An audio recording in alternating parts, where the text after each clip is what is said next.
Careful, it's wet. Ah, donc c'est du fond.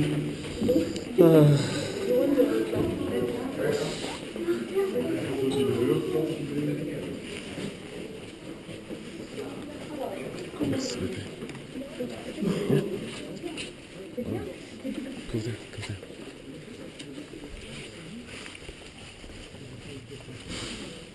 Wow, look at this. So you use this? Don't you use it? You cannot see? Why not? What are these? Oh, the chairs. So they have the concert. Wow. Wow.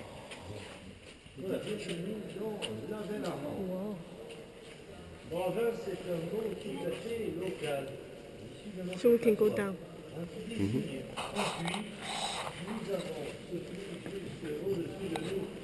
C'est l'entrée naturelle. C'est par cette cheminée que Louis Armand est descendu le premier à l'aide d'échelle de corde. En effet, ce que nous venons d'emprunter est artificiel. Il a été creusé entre 1926 et 1927, date d'ouverture du site à la visite. Louis Armand était forgeron serrurier dans le village du Rosier. C'était un passionné du monde souterrain. Et il s'était lié d'amitié à Édouard Alfred Martel, immense explorateur, mais surtout fondateur de la spéléologie. Donc après avoir repéré l'ouverture là-haut sur le Corse, qu'il a d'ailleurs à l'époque qualifié de maître trou, Louis Armand va inviter Martel à organiser ici une expédition. Bon, dans un premier temps, il ne se montre pas très enthousiaste. Mais finalement, il cède. Il accepte le 19 septembre 1897. Ils arrivent ici chargés d'une tonne de matériel destiné à la descente de la Vin et au final, ils resteront 3 journées entières pour explorer la cavité dans sa totalité. Bon, juste en face, une autre ouverture, c'est une cheminée aveugle, c'est-à-dire que cette cheminée remonte vers l'extérieur sans y aboutir. Et c'est un effet d'optique, on l'a pu voir sur la paroi en face, vous verrez tout à l'heure, elle se trouve pratiquement au centre de la voûte. Donc ces illusions sont fréquentes dans le monde souterrain. Ici, vous ferez même des repères fondamentaux, notamment celui du temps, mais également celui des distances et des dimensions. Je vous invite à me suivre, nous allons aller voir tout ceci en détail.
Bon, en levant la tête, vous apercevez la lumière du jour au-dessus, l'entrée naturelle. Nous nous trouvons sous le puits à 75 mètres sous terre. Nous avons 35 mètres jusqu'à la voûte et ensuite 40 mètres d'épaisseur de roche au-dessus de nous. Bon, en arrivant, Louis Armand, bien entendu, va apercevoir toutes ces stalagmites. Là, immédiatement, il en informe ses équipiers, et notamment Martel, en lui disant « J'ai fait une découverte extraordinaire. Face à moi, peut-être une centaine de stalagmites. C'est une véritable forêt. » Alors, nous sommes ici dans un univers karstique dans lequel l'eau a travaillé, continue à le faire, le réseau est actif.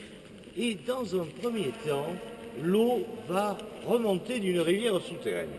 Et là, va commencer par dissoudre la roche, puis des effondrements vont participer à la création de cette immense salle dont les origines remontent tout de même aux villas frankiens, la période transitoire entre le tertiaire et le quaternaire. On peut donc estimer entre 1 et 5 millions d'années. Bon, par contre, il va falloir attendre une très longue période pendant laquelle les choses vont se stabiliser, se consolider, et ce sera dans un deuxième temps, mais vraiment beaucoup plus tard, que la nature va construire cette immense forêt de pierre que nous allons longer sur la droite et qu'ensuite nous traverserons.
bien, il y a une raison principale, et même essentielle. La goutte d'eau qui alimente cette stalagmite tombe de très haut. Bon, l'eau va commencer par faire coller. Dans 40 à 50 mètres d'épaisseur de roche par un réseau de micro-fissures. Ensuite, notre goutte se présente à la goutte, elle tombe, et lorsqu'elle arrive en bas sur la stalagmite, eh bien, notre goutte va littéralement exploser. C'est ce phénomène d'explosion qui va permettre la création de ce qui est appelé un feuillage. Juste au-dessus de nous, les grandes orgues, c'est une immense cascade pétrifiée d'une cinquantaine de mètres de hauteur.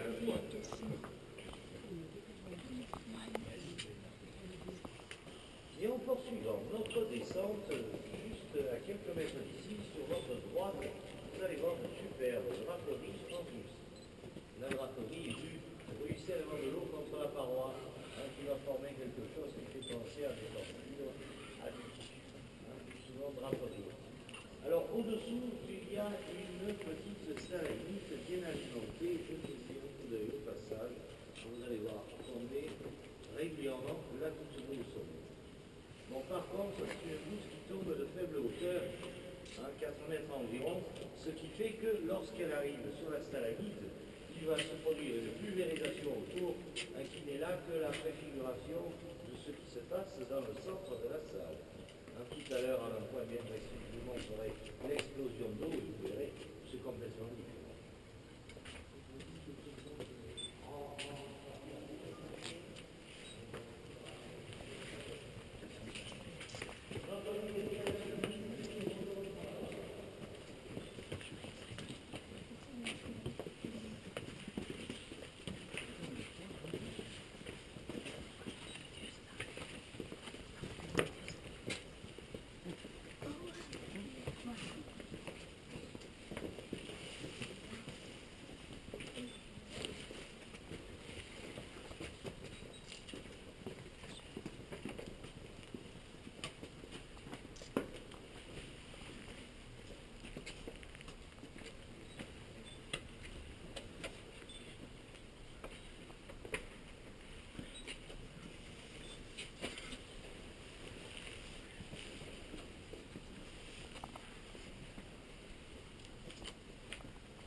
Look at this.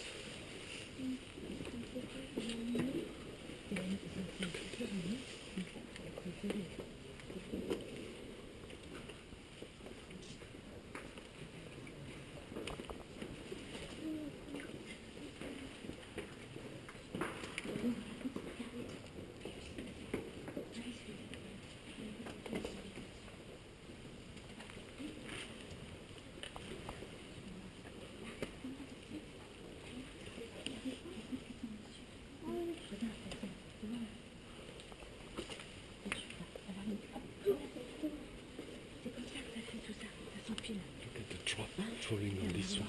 It makes a vapor of water, you see. It's very perfect. Léo, You see? Léo, Have a look. regardez, il y a une goutte qui tombe là, on voit bien. You see?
terre, autour de nous, au-dessus du puits, les méduses. On retrouve la cascade pétrifiée. Bon, par contre, il y a une belle coloration ocre grise qui est due à des acides humiques, également de l'argile calcifiée. Bon, quelques autres noms. Je vous laisse découvrir le dindon au sommet de cette concrétion. Pas qui ne veut pas s'éclairer le bout. Hein. Oh. Que diantre, que diantre. Voilà, on l'a eu. Regarde ça. À droite, à droite. Bon, sur sa droite, légèrement derrière, on peut imaginer une vierge et l'enfant. Là, là. Et ici, ma foi, un superbe château à la Louis II de Bavière. Ou à la Walt Disney. Bon, nous allons à présent traverser cette forêt de pierre. Vous allez passer par l'endroit au monde où se trouve la plus grande concentration de stalagmites connue à ce jour. Il y en a un peu plus de 400 sur 2000 mètres carrés. Ce qui fait de ces lieux un endroit vraiment unique.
Vous voyez que l'on peut imaginer ici vraiment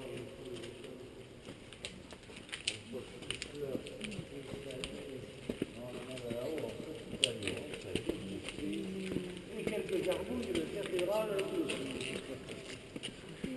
Bon, ce sont des lieux magiques dans lesquels il faut laisser aller son imagination, rêver. Autour de nous, quelques stalagmites ont une hauteur qui se situe entre 18 et 25 mètres, ce qui est plus qu'honorable. Et cette grande stalagmite est une des plus hautes connues au monde, avec 30 mètres de hauteur. Il est vrai que d'ici, le sommet semble proche de la voûte. Nous verrons tout à l'heure, il est quand même relativement éloigné. Mais un jour ou l'autre, cette stalagmite ira rejoindre sa stalactite et elles se souderont en colonne, à l'image de celle que nous avons tout à fait dans le fond de la salle. Bon, une colonne qui continue à être alimentée, bien entendu, n'a plus de croissance, mais par contre, elle va prendre du volume. Elle va s'épaissir. Il faut combien de temps pour se former? Alors, datation de tout ceci, on considère qu'il y a 250 à 300 000 ans de construction. Bon, et actuellement, la croissance moyenne est estimée à 1 centimètre, 1 centimètre et demi par siècle. C'est un peu moins rapide que le bambou.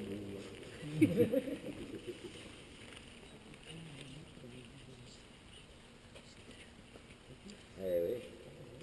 Il y a une anecdote tout à fait amusante là-dessus. En arrivant, Louis Armand grave la date au sommet d'une stalagmite. Hein, la coutume de l'époque. Avec son canif, il marque 1897. 30 ans après, pendant les travaux d'aménagement, cette stalagmite est retrouvée. Et à l'époque, ils ont constaté la formation de 2 à 3 mm de calcite dessus en 30 ans. On est tout à fait dans cette estimation de croissance. Bon, bien évidemment, à des endroits où l'activité est importante, alors une croissance est quand même légèrement supérieure. Et inversement, à d'autres, ce sera tout à fait ainsi. Lieu hors du temps. Hein, ici, le temps est figé.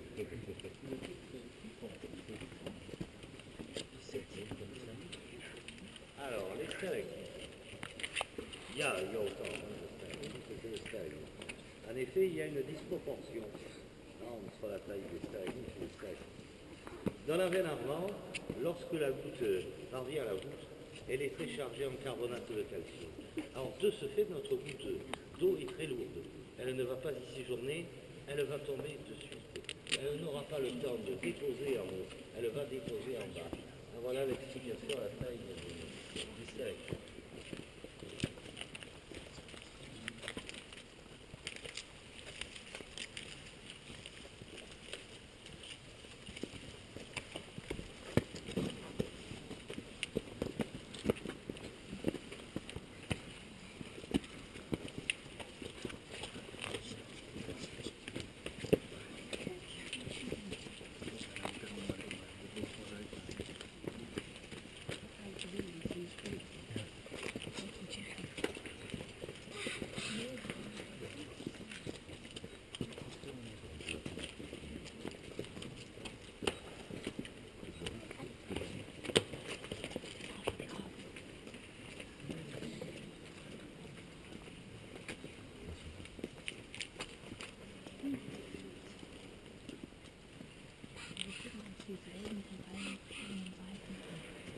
Gucken, der Christoph, der lässt sich nicht mehr.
Ce cheminée a été exploré.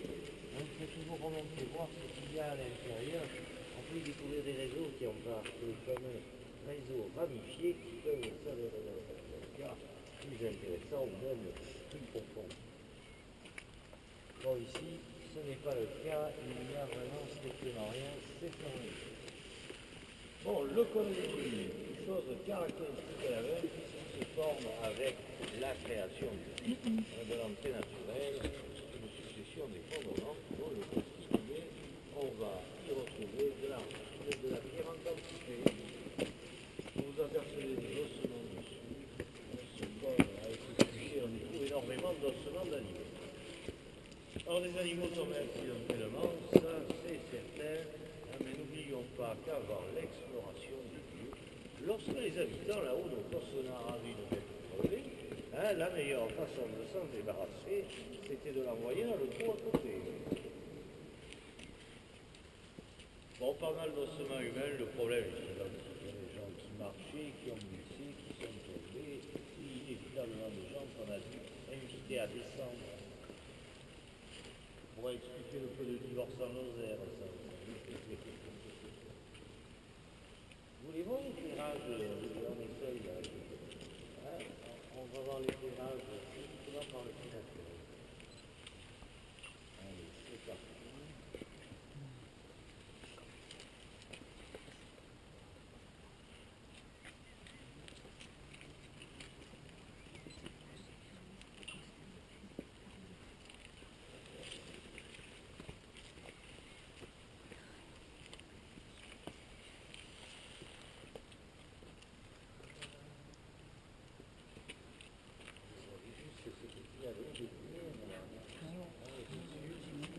Donc là, c'est la lumière du jour.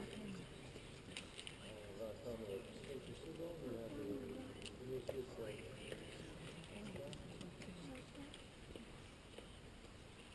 Voilà l'ambiance spéléo.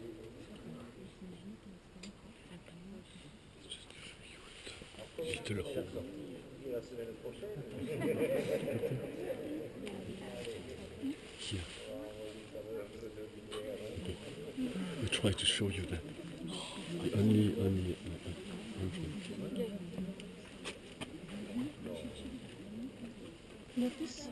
No, that doesn't go anywhere.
Pour arriver à ce niveau, on peut voir que la grande stalagmite est quand même loin de devenir colonne.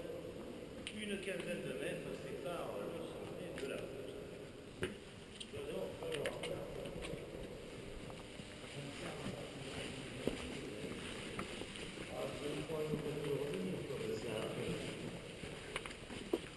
Nous allons passer sur la gauche de la massue. La massue, c'est le nom donné à cette belle stalagmite de 8 mètres de haut. On a fait une estimation de son poids, c'est 7 tonnes. Eh oui, la calcite, c'est quelque chose d'excessivement lourd, pratiquement aussi lourd que le marbre. 2,82 de densité, le marbre est à 3,10. Vous voyez, on n'est pas éloigné. On retrouvera un peu la fragilité du marbre, à savoir qu'un choc peut briser une stalagmite. Le plus bel exemple, c'est justement l'effondrement de l'Isère qui a lieu au sommet d'une stalagmite. Celle-ci a une chance d'exploser littéralement. Bon, de même, au niveau du puits, un éboulement dans le puits, les cailloux vont rouler par le cône de l'égout. S'ils vont heurter une stalagmite de faible volume à la base, et celle-ci peut ne pas résister au choc.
Genre, tu plais bien, oui.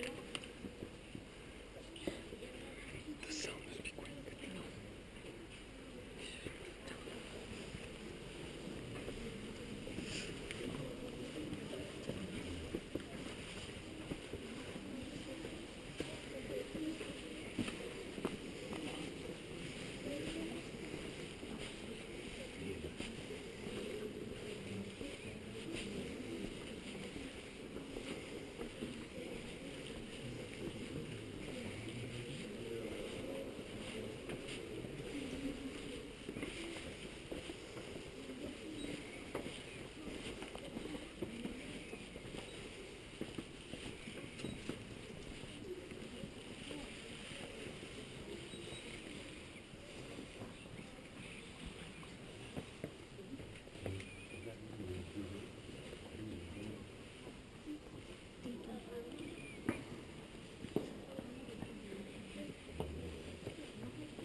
Tout à fait exceptionnel pour un début. Bon, ça fait suite à une activité importante ce printemps, qui était due à l'hiver neigeux et alors la variation de température peut prendre large à une neige pas très élevée. Bon, vous avez là un joli petit bourg, le bourg est une chose vraiment typique, qualité active, le bracelet, le petit bassin en divers endroits. Bon, ensuite, au-dessous, nous avons quelques stalagmites absolument caractérisement lourds des agricultures, un terme vraiment tout à fait important. C'est-à-dire sec, il est certain qu'un jour ou l'autre, l'eau coulera à nouveau, et à ce moment-là,